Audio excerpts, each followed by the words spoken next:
Okay, कल हम लोग ने क्या किए थे, लेजर किए थे, और मैंने क्या बताया था, कल के क्वेश्चन में हम लोग को ये नहीं बोला कि जनरल वाला है, बट एक एज्यूम करके चला कि अगर हमारे को बोर्ड एग्जाम में यही क्वेश्चन आ जाए और बोल दे कि ये जनरल एंट्री करना है, तो व्हाट इज द बेसिक में क्या है कि हमारे को पहले तो ये लेजर बनाना ही बोलेगा, ठीक है, मतलब बनाना ही पड़ेगा।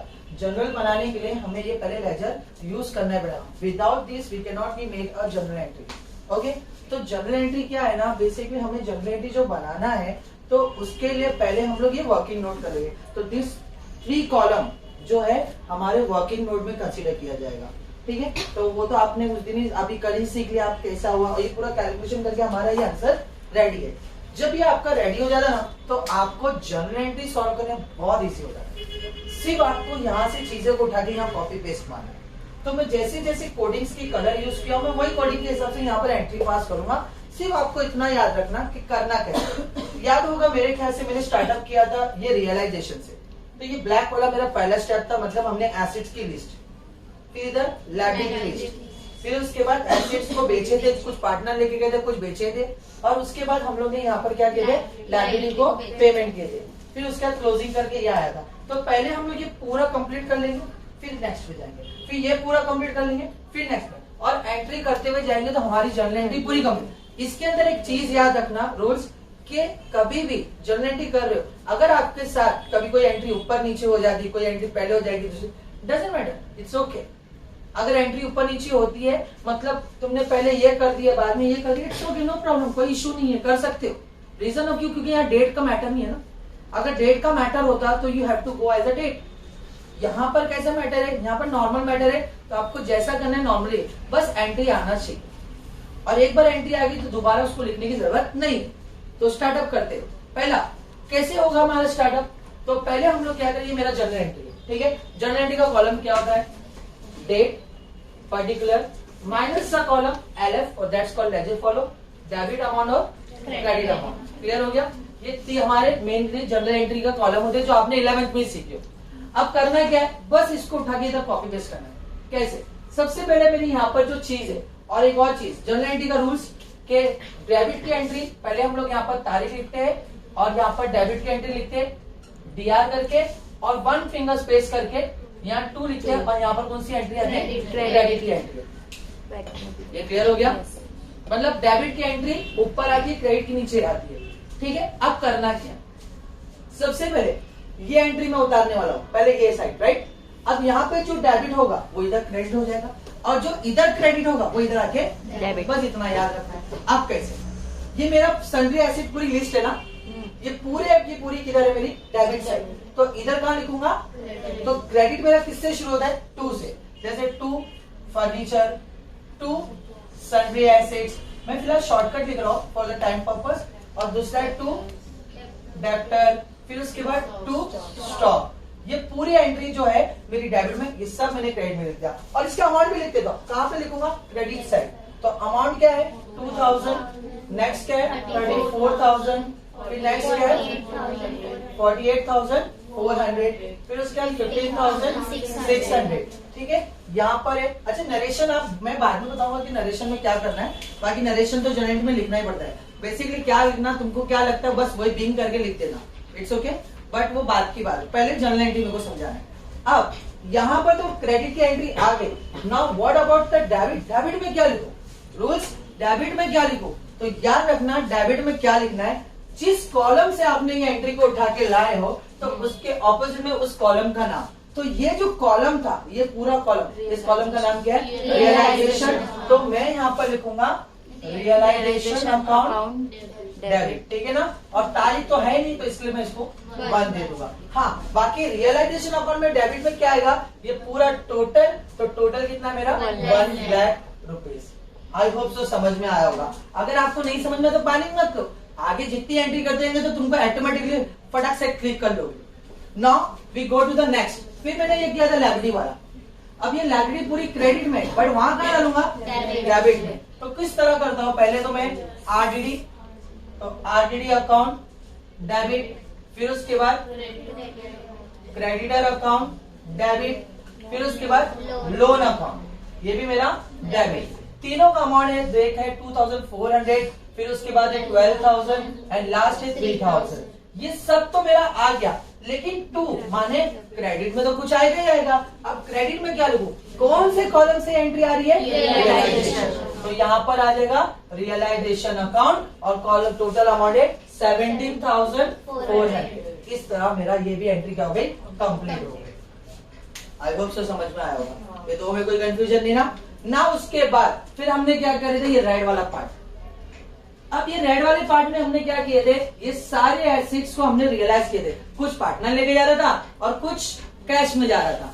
तो जो भी है, अब यहाँ पर डिटेल्स नहीं लिखना कि महेश क्या क्या लेके जा रहा, सुरेश क्या क्या ले रहा, नहीं, सिर्फ दिखाना कि लेके कौन जा रहा है। तो सबसे पहले यहाँ पर मेरी रेड में है, तो मेरा यहाँ पर क्या है, महेश है ना। तो यहाँ महेश किधर दिया, क्रेडिट, तो यहाँ का लिखूंगा डेबिट और लिखूंगा महेश कैपिटल अकाउंट डेबिट, और अमाउंट कितना है, तो सब मिला के 36,000। अब जाहिर सी बात है, इसके ऑपोजिट में क्या लिखूंगा, कॉलम का नाम। तो कॉलम कौन सा है मेरा, रियलाइजेशन अकाउंट, और उसका अमाउंट भी कितना आएगा, 36,000। हो गया ये। फिर उसके बाद आते हैं सुरेश।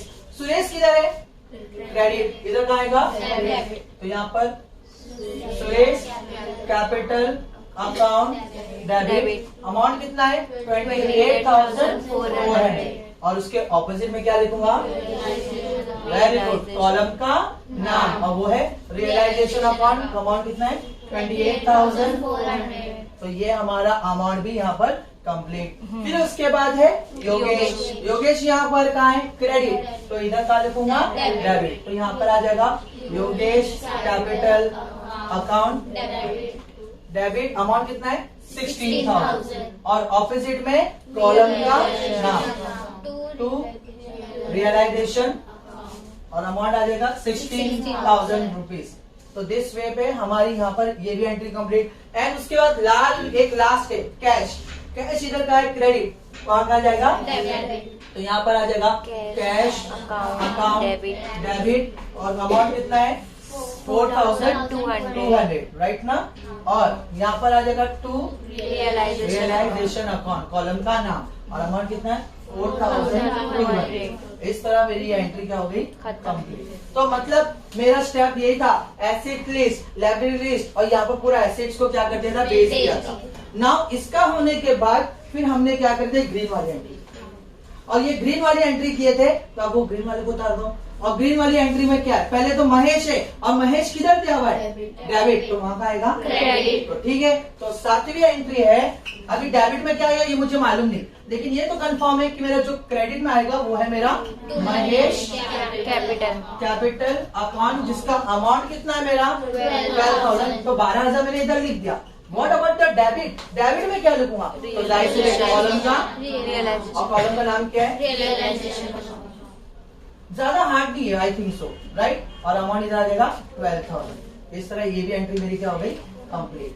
फिर उसके बाद नेक्स्ट कौन सा है, योगेश। अब योगेश भी किधर आएगा, अब यहाँ पर 8वीं, तो यहाँ पर आएगा योगेश कैपिटल अकाउंट, राइट। और कितना अमाउंट है योगेश का, 3060, लेकिन उसके ऑपोजिट मानी डेबिट में क्या लिखूंगा, बरोबर, कॉलम का नाम, और वो कॉलम का नाम क्या है, रियलाइजेशन अकाउंट 3060। इस तरह ये भी एंट्री मेरी क्या हो गई, कंप्लीट।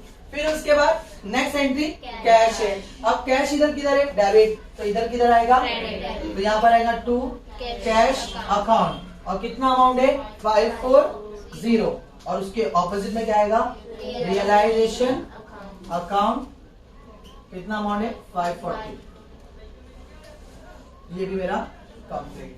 तो इस तरह मेरा ये पूरा कंप्लीट हो गया। अब बच्चा है सिर्फ ये पार्टनर्स कैपिटल अकाउंट, क्योंकि पहला स्टेप, दूसरा स्टेप, तीसरा, चौथा यही किए थे हमने। अब उसके बाद फिर हम लोग एक लास्ट एक बचा, इसको भी करना है। ये किधर है हमारा, क्रेडिट, उधर किधर डालूंगा, अच्छा ब्लैक मार्कर है तो ब्लैक मार्कर, लेकिन पार्टनर्स कैपिटल नहीं लिखूंगा, पार्टनर का नाम लिखूंगा, महेश, सुरेश और योगेश। तो यहाँ पर 10वीं एंट्री है, तो यहाँ पर है, पहले का नाम क्या है, महेश कैपिटल अकाउंट डेबिट, इसका अमाउंट है 4533। फिर दूसरा का नाम है सुरेश कैपिटल अकाउंट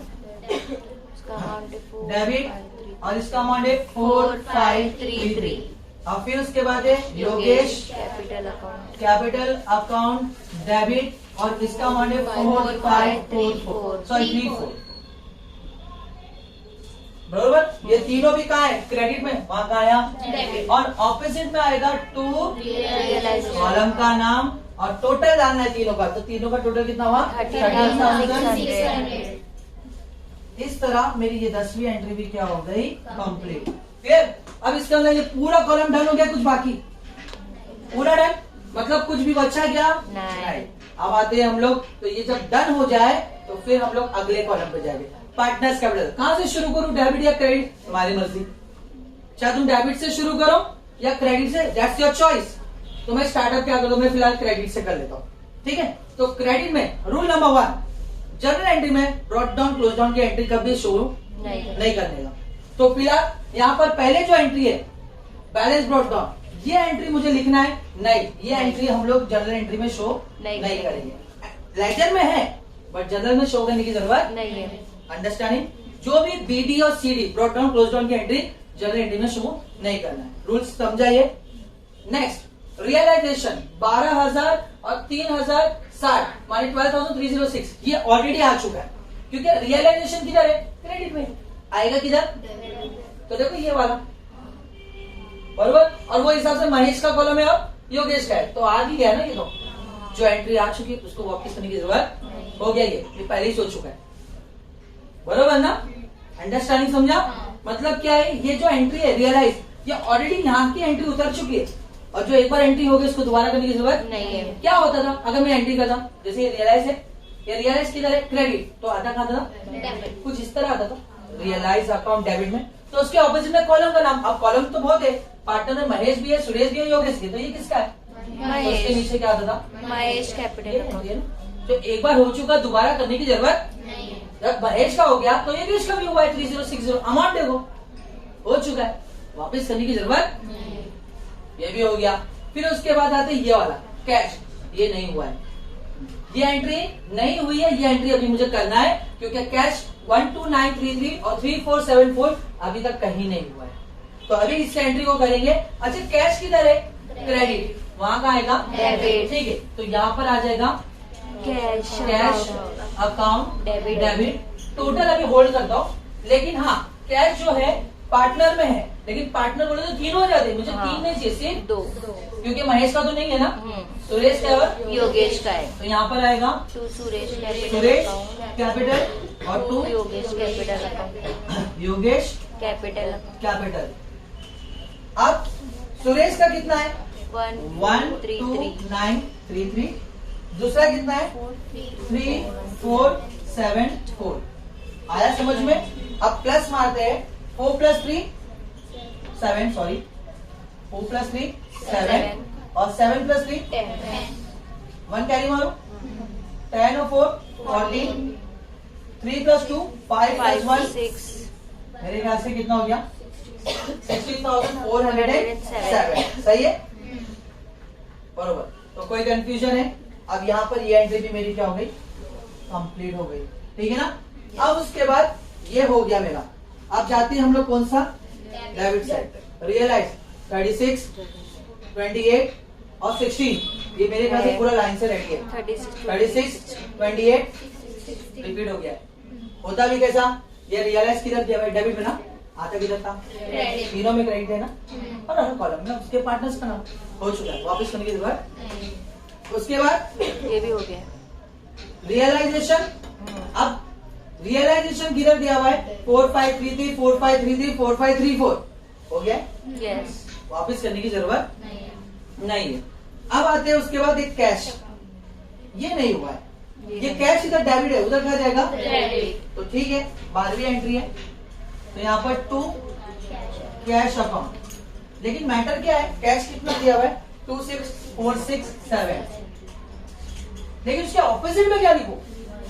तो जाहिर से कॉलम का नाम, अब कॉलम में तो तीनों है, महेश सुरेश योगेश, तो किसका नाम लिखो? तो यहाँ पर आ जाएगा महेश कैपिटल अकाउंट डेबिट और अमाउंट है 26467। अब ये हो गया। अब इसमें कुछ बचा क्या? नहीं। क्लियर? अब आते हैं नेक्स्ट नीचे वाले में। अब कैच में है, कहां से शुरू? राइट से लो, चलो राइट से लो। 540 की एंट्री एक बार हो चुकी है। 2 6 4 6 7 जस्ट अब भी किया, ये भी हो गया। 6400 सॉरी बैलेंस ब्रॉट डाउन है, तो मतलब वैसी की एंट्री क्या हो गई? कैंसल। लिखना ही नहीं है। उसके बाद क्या है? रियलाइजेशन 4200 हो चुकी है। हो गया है। फिर ये सुरेश और योगेश 12993334474 ये इधर ही हो गया। यहाँ पे अब कुछ बचा सिर्फ लास्ट। यहाँ पर क्या है? सिर्फ टोटल मानना है, और ये टोटल आपको सेम ही निकलेगा बिकॉज दोनों अमाउंट क्या है? सेम है। इस वे पे मेरा जर्नल एंट्री कंप्लीट हो गया। ज्यादा हार्ड नहीं। मॉरल ऑफ द स्टोरी ये अच्छा होना चाहिए, ऑटोमेटिकली अच्छे से हो जाएगा। यहाँ पर तुमने थोड़ा सा भी गलती की है, घान की है, तो ये भी पूरा गलती और घान हो जाएगा। Depend on your ledger. तो लेजर आप अच्छे से करो तो आप ये अच्छे से आपका हो जाएगा। तो कॉन्सेप्ट क्या है? It's only your practice. Practice जितना करोगे उतना ज्यादा अच्छा रहेगा। यहाँ पर सिर्फ इजी बोलना, सिर्फ बोलना होता है, ठीक है ना? अगेन एग्जाम्स में 2 अल्फाज याद रखना। एग्जाम्स में हमेशा बोल रहा हूं कि आना और टाइम पे होना दोनों भी होना चाहिए। आना और होना में अगर डिफरेंस हुआ तो हो गया पेपर। रिजोल्यूशन आना अलग बात, लेकिन ये आधे घंटे में होना अलग बात। तो आने से ज्यादा होना और होने से जरूरी आना। अगर तुम ये दोनों की बात आ गई तो अगर पेपर्स की बात किया जाए, मुझे पूरा आता है, बट आना है खाली, और आधे घंटे में ये होना चाहिए, बट आधे घंटे में नहीं हो रहा है, तो मतलब आपको इसके मार्क्स नहीं मिल पाएगी पूरा। और दूसरा, आधे घंटे में कर लूंगा मैं, लेकिन आता है क्या? आ रहा नहीं है, लेकिन मैं आधे घंटे में जो भी करूंगा करके आ जाऊंगा। तो वो हुआ होना, बाकी आना नहीं है। अब बैलेंस क्या रखना है? तुम लोग तो इकोनॉमिक्स पढ़ते हो ना? यस। डिमांड और सप्लाई क्या होना चाहिए? इक्वल। इक्वल। तो मार्केट में इक्विलिब्रियम होता है, उसी तरह आना और होना दोनों होना चाहिए इक्वल, तभी रिजल्ट में कुछ इक्विलिब्रियम दिखेगा। इन शॉर्ट आपका रिजल्ट अच्छा दिखेगा। तो ये क्या होता है ना, ये छोटा मोटा ज्ञान हम लोग इसलिए देते कि आपके दिमाग में ये चीज बैठे कि डिपेंड। अगेन पेपर में आप देखो, जब आपको पूरा पेपर आता है ना तो टाइम ऐसा भागता है कि जैसे जस्ट अब भी मैं एग्जाम देने वाला हूं। और जिसको कुछ नहीं आता ना, सिर्फ टीपी करने के लिए जाता ना पेपर, उसका 3 घंटा कैसे जाता हूं? 3 साल के बरोबर। उसकी आधा देखो, फोकस समझो, जिसको आ रहा है ना वो नजरें नीचे घुसी है और ऊपर उठ रही नहीं है कि वो उठ के भी कहीं देख सके, क्योंकि उसकी घड़ी भी बाजू में रखा है, उसका पेपर भी बाजू में रखा है, उसका फोकस पूरा उधर ही है। जिसको नहीं आ रहा ना वो पेपर में देखेगा ही नहीं, वो सिर्फ पूरा माहौल देखेगा कि कोई गरीब, मुझ गरीब जैसे लोगों को मदद कर दे। और वहां पर गरीब तो सभी है, और जो अमीर है वो नजरें नीचे है। अब तुम गरीब बन के जा रहे हो या अमीर, गरीब या अमीर बन के जा रहे हो, वो तुम्हारे पे डिपेंड करता है। तो हम लोग जो अमीर इंसान है, हमारा मुंडा नीचे गया तो फिर उठना नहीं है, और जो गरीब है तो इधर इधर से फरियाद कर रहा है कि कोई तो हम पे मेहरबान कर दो। और उस टाइम तो तुम अगर स्कॉलर है तो सबकी नजरें तुम पे रहती है। और यकीन मानो या मत मानो, तुम जब मुंडी नीचे कर देना तो अक्सर जिसकी मुंडी ऊपर रहती है वो मुंडी नीचे वाले पे ज्यादा फोकस, क्योंकि ये मुंडी उठाए तो कुछ लेकिन उसको पता है कि अगर 10:30 बजे वो मुंडी नीचे रखा है तो 20 में से मुंडी एक वक्त पे उठा सकता है सप्लीमेंट, और वो सोचता है यही मौका है, यही मौका है, मार ले। अब वो मिलेगा कब? आधे घंटे पहले, क्योंकि इतना बड़ा तो बुकलेट होता, भर भर के अपना ताकत खत्म हो जाती है होते। तो बोलने की बात क्या है? What is the important part? Practice और उसको परफेक्ट पे आना दोनों जरूरी है। और हाँ, एक ही चीज, आपके पेरेंट्स भी बोलते ना कि घर में बैठो, पढ़ो, थोड़ा बहुत दो पढ़ाई के लिए, सबको दे रहे हो ना, दोस्त को दे रहे हो, मोबाइल में तो साझा दे रहे हो, और थोड़ा बस घूमने फिरने में दे रहे हो, लेकिन एक जगह पे वक्त नहीं दे रहे हो, वो स्टडीज। और स्टडीज का वक्त आप कहाँ दे रहे हो? कॉलेज में 6 घंटा और क्लास में 2 घंटा, उससे ज्यादा नहीं। उसके बाद ब्लैंक, एक चीज बता रहा हूं, कोई भी पेरेंट्स किसी के लिए खास बच्चों के लिए गलत नहीं बोलते। और तुम लोग क्या बोलते हैं, अरे यार पेरेंट्स तो पीछे पड़े रहते। अरे उतना पीछे पढ़ने की भी जरूरत क्यों है? उनको पता है वो उनके लाइफ में जितना था उन्हें कर लिए, तुम उनसे ज्यादा करो। किसी माँ बाप को जेलस नहीं होती है कि तुम आगे बढ़ोगे। तुम्हारी लाइफ में जेलस कौन मिलेगा मालूम? तुम्हारे कॉम्पिटिटर, तुम्हारे दोस्त तक। लेकिन मॉम डैड नहीं रहेंगे। मॉम डैड तो चाहते हैं कि मुझसे भी ज्यादा तरक्की करे। होता है रिजल्ट में अगर मेरे दोस्त का ज्यादा आ जाएगा ना तो मुझे जेलस होती है, और अगर मेरा ज्यादा आ जाएगा तो उसको जेलस होगी। इसको बोला जाता है कंपटीशन। कितना भी सग्गा हो, बोलते ना चड्डी यार, बोलने की बात है, लेकिन कभी एक का जाता तो एक दूसरे की चड्डी फाड़ भी देते। सही बात है।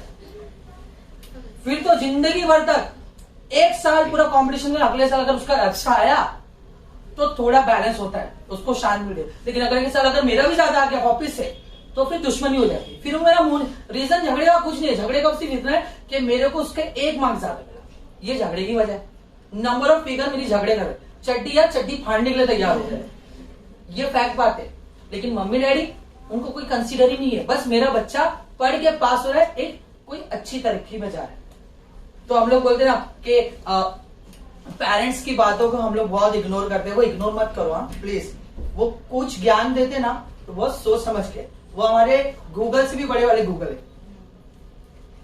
तो ऐसा होता है बहुत सारे। अभी मैं तुमको एक बेसिकली बात बोलूं, ऐसे कॉलेज ग्रुप था 5-6 जन का ग्रुप थे, ग्रुप दोस्त यार, और उस ग्रुप में एक बच्चा गरीब था, मतलब ज्यादा पैसे वाला नहीं था, और 5 बच्चे जो थे वो अमीर बाप की औलाद थे। और इन लोगों ने प्लान किए थे, एक कॉलेज में वो था कुछ एग्जीबिशन था कि सब लोग अपने अपने घर से एक गाड़ी लेके आएंगे और वो बोलते ना एक रोड शो करेंगे। अब जो गरीब था, अब उसके पास कौन सी गाड़ी होगा, ये अमीर लोग थे। तो एक आया लैम्बोर्गिनी लेके, एक आया मर्सिडीज लेके, एक आया हायाबुसा बाइक लेके, एक आया हार्ली डेविडसन लेके, सब बड़ी बड़ी गाड़ी, क्योंकि सब अमीर। अब ये गरीब क्या करेगा? तो 2 दिन पहले अपने डैडी को बोल रहा है कि डैडी मुझे गाड़ी चाहिए, हम लोग का वहां पर कॉलेज में एक रोड सेफ्टी का एक रोड शो है जिसमें सब अपनी अपनी गाड़ी लेके आए। अब वो तो गरीब है, वो कहां से लाके देगा? तो वो गरीब बाप कुछ जमाने पुरानी गाड़ी रखी थी उसके पास। बोले बेटा मैंने एक गाड़ी रखो, कई सालों से चली नहीं है, उसको रिपेयर करा दे, 2 दिन के अंदर रिपेयर हो जाएगी, तो लेके जा सकता है। और जब उसको गैरेज में लेके गया, देखा एकदम धूल पड़ा हुआ है, एकदम भंगार। फिर बोले अब लेके नहीं भी जाऊंगा तो बेइज्जती, कुछ तो लेके जाओ। वो तैयार नहीं है। वो बाप को, मेरा बाप ही कंजूस है, मैं गरीब, बड़ी सबसे बड़ी बदनसीब कि मैं इस कंजूस के घर में पैदा हुआ। मतलब वो अपने बाप को ऐसे वे पे ट्रीट कर रहा है। फिर वो ना नाराज है, नाराजगी बता नहीं पा रहा है, लेकिन चेहरे से समझ में आ रही कि मेरा बच्चा, उसका बाप समझ रहा है कि मेरा बच्चा खुश नहीं है वो पुरानी गाड़ी देख के। ठीक है, फिर भी बाप ने अपने दिल पे पत्थर रख के उसकी गाड़ी को बना के चलने की लायक से कि भाई ये लेके जाए, कम से कम एक दिन में बच्चा मेरा अपने शौक पूरा कर लेके रोड शो करके लेके आ जाए। बिलीव करेंगे, वो गाड़ी बनाया, पूरा पेट्रोल भराया, जबकि उसकी पेट्रोल की माइलेज भी कुछ ज्यादा नहीं थी। मतलब मेरे ख्याल से अगर उसमें 1 लीटर पेट्रोल पे कुछ 3 किलोमीटर 4 किलोमीटर, आज की गाड़ी तो 30 किलोमीटर चलती है। उस टाइम की गाड़ी थी, उस जमाने पुरानी जमाने। तो सब है ना एग्जीबिशन में गाड़ी आ रही है और ये इसको शर्म आ रही है वो पुरानी गाड़ी लेके जाने, और बोले नहीं भी जाऊंगा तो अलग भी जाए, सारा ग्रुप लेके आ रहा है। लेकिन कभी उस लोग के दोस्त लोग ने ये नहीं बताया कि ये गरीब जैसा है, उसने जो होगा लेके आने, नहीं हुआ कोई बात नहीं, हम लोग सब देख लेंगे, दैट्स अवर फ्रेंडशिप। फिर भी वो उसको लगा कि नहीं मुझे भी कुछ लेके जाना चाहिए। वो बहुत ट्राई मारा क्यों पुरानी गाड़ी नहीं लेके जाओ, कहीं से जुगाड़ हो जाए, कोई दोस्त या तो ऐसा कोई मिला ही नहीं। मजबूरन वो पुरानी गाड़ी लेके गया। यकीन मानो जब वो एंट्री मारा तो क्या लैम्बोर्गिनी क्या फरारी सब भूल गए, सबके सब गैदर हो गए वो गाड़ी के पास, क्योंकि वो गाड़ी इतनी पुरानी गाड़ी थी, क्लासिक गाड़ी थी। उस टाइम उस लैम्बोर्गिनी की भी उतनी वैल्यू नहीं थी जितनी वैल्यू वो क्लासिक गाड़ी थी। मालूम वो कौन सी गाड़ी थी? वो बहुत 18s के जमाने की गाड़ी थी, और उतनी पुरानी गाड़ी आज क्लासिक में, मतलब आज स्क्रैप नहीं, उसको सोना माना जाता है। और बिलीव करेंगे सारे एग्जीबिशन वाले छोड़ के उसकी गाड़ी के पास आके क्या ले रहे? सेल्फी। उसको ऐसा फील हुआ, उसको वैल्यू नहीं मालूम थी, उसको लग रहा था भंगार। कचरे में सोना मिलता है। कोयला कितना भी काला हो, चमकती हुई चीज उसमें से मिलती है, जिसको हम लोग बोलते हैं डायमंड। तो जब वो गाड़ी लेके आया ना, उसको ऐसा लग रहा कि सबसे ज्यादा अमीर वही था, क्योंकि लोग लाइन लगा रहे सर एक कोई गाड़ी में बैठ के, कोई उस टाइम तो वो इतना हीरो जैसा लग रहा था कि कॉलेज के टॉप मॉडल्स लोग भी उसके साथ फोटो खिंचा रहे थे। तो उसको ऐसा फील हुआ कि गाड़ी नहीं। तब उसको समझ में आया कोई भी चीज पुरानी खराब नहीं होती है, उसकी भी वैल्यू होती है। इसके लिए माँ बाप भी जब कुछ बोलते ना, तो माँ बाप की पुरानी सोच नहीं होती, उनकी सोच में कुछ वैल्यू होती है। और आज का जमाना है ना, यही चीज है कि अपने माँ बाप की बातों का अपन ध्यान नहीं देते। अरे पुराने सोच वाले, अगर पुराने सोच की ही आज वैल्यू है। आज भी हम लोग बहुत सारी बातें ना, कहावत होती है या कुछ बातें होती है ना, वो सुनते हो, सब पुराने जमाने वाले। नए वाले आज क्या है, खाली मुजरा करके रील्स बना रहे। आज के जमाने लोग ने कुछ नहीं रिसर्च किया। अगर आज के जमाने के हिसाब से आइंस्टाइन होता, स्टीव जॉब होते, तो पक्का ना मेरे पास फोन्स होते, ना मेरे पास डायबिटीज के फॉर्मुलेस होते। आर्यभट्ट अगर आज जमाने के होते तो जीरो सोचो कैसे बना रहे हो। ये उस जमाने के, तो उस टाइम की सोच अलग थी। आजकल की सोच क्या है? आजकल की सोच क्या है? Nothing is new. पुराना पुराना होता है ये सोचते हैं, लेकिन ये भूल जाते कि जितना, वो एक वर्ड है, ओल्ड इज गोल्ड, वो किसी ने सही में सोच के बनाया। और यकीन मानिए वो लड़के को उस टाइम फील हुआ कि उसके बाप ने इतनी बड़ी कीमत, और उस टाइम उसको ऑफर भी आया, लेकिन उसने क्या बोला, नहीं, ये मेरे पापा की मेरे लिए गिफ्ट है, मैं नहीं दूंगा किसी को। और वो जो मुंह लटका के गया था, वो आके इतने जोर की डैड को हक किया कि डैड मैं क्या बोलूं, आज मेरे साथ क्या हुआ। तो डैडी ने इसके एक ही बात बोली, हर पुरानी चीज भंगार नहीं होती, भंगार में ही इंसान सोना निकाल सकता है, सोना बना सकता है। वो सिर्फ इस पे डिपेंड करता है नजरिया। तुझे इसकी वैल्यू नहीं मालूम थी ना, तेरे को दूसरे ने उसकी वैल्यू। मैं बताना चाहता था कि गाड़ी की कीमत क्या है, लेकिन मेरे बताने से तो नहीं समझ में आया, लोगों ने तुझे दिखाया तो समझ में आया। इसके लिए बोलते ना, दुनिया को बोलने से पहले तुम्हारे माँ बाप की सुन। जब माँ बाप बोलते तो एक्सेप्ट कर लो। अच्छा भी बोलेंगे और बुरा भी बोलेंगे। अच्छा ये बोले गाड़ी है, बुरा ये बोले थे कि पुरानी वाली है। लेकिन उसको बेटे को क्या लगा, गाड़ी है क्या मतलब पुरानी है, तो उसको लगा कहाँ उन लोग काम है। लेकिन कहाँ उसके बाद उनके दोस्त की भी जो शादी वादी हुई ना, तो लोग, ए भाई तो तेरी वाली गाड़ी मेरे को दे दो, मैं कुछ मेरी वेडिंग में एंट्री माना वो कार को लेके, वो क्लासिक गाड़ी। और आज का ट्रेंड है, शादी जो बड़ी बड़ी वेडिंग्स होती ना, तो बड़ी बड़ी गाड़ी लेके नहीं एंट्री मार रहे, आज वो सब पुरानी क्लासिक गाड़ी लेके एंट्री मार। तो नथिंग इज ओल्ड। तो हमारे माँ बाप की सोच ओल्ड नहीं है, हम लोग उनको बहुत गलत वे पे देते हैं। तो ये चीज एक स्टोरी थी, और it's not a story, it's a reality. और आप खुद जानते हो, मैं भी खुद एक हूँ, आई थिंक सो। मैं बता ना, एक गाड़ी के पीछे मेरी नजर है, उसके डैडी की गाड़ी है। क्या गाड़ी का नाम है? कॉन्टेस। यकीन मानेंगे, उसके डैड बस जिस दिन छोड़े, वो उसकी गाड़ी मेरे पास। उन लोग छोड़ने वाले नहीं। और वो गाड़ी ऐसी है, इतनी पुरानी है, लेकिन वैल्यू कौन जानता है? उस चीज का नजरिया।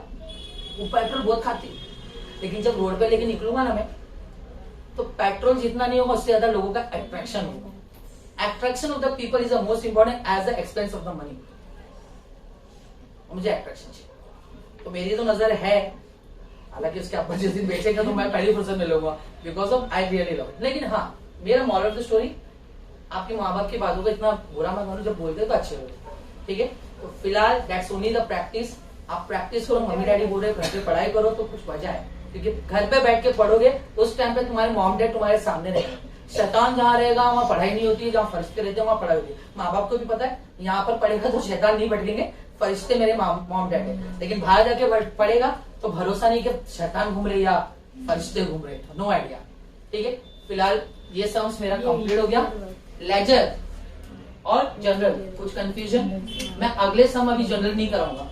रीजन ऑफ क्यों, तुम खुद करोगे। अब जितने भी सम से आगे के, मैं सिर्फ खाली क्या करूंगा, लेजर कराऊंगा। और हर सम के लेजर पे आपका क्या होगा, होगा जनरल। और समझ में आया कैसा है, ठीक है। कॉपी करके लो, फिर आगे बढ़ते हैं।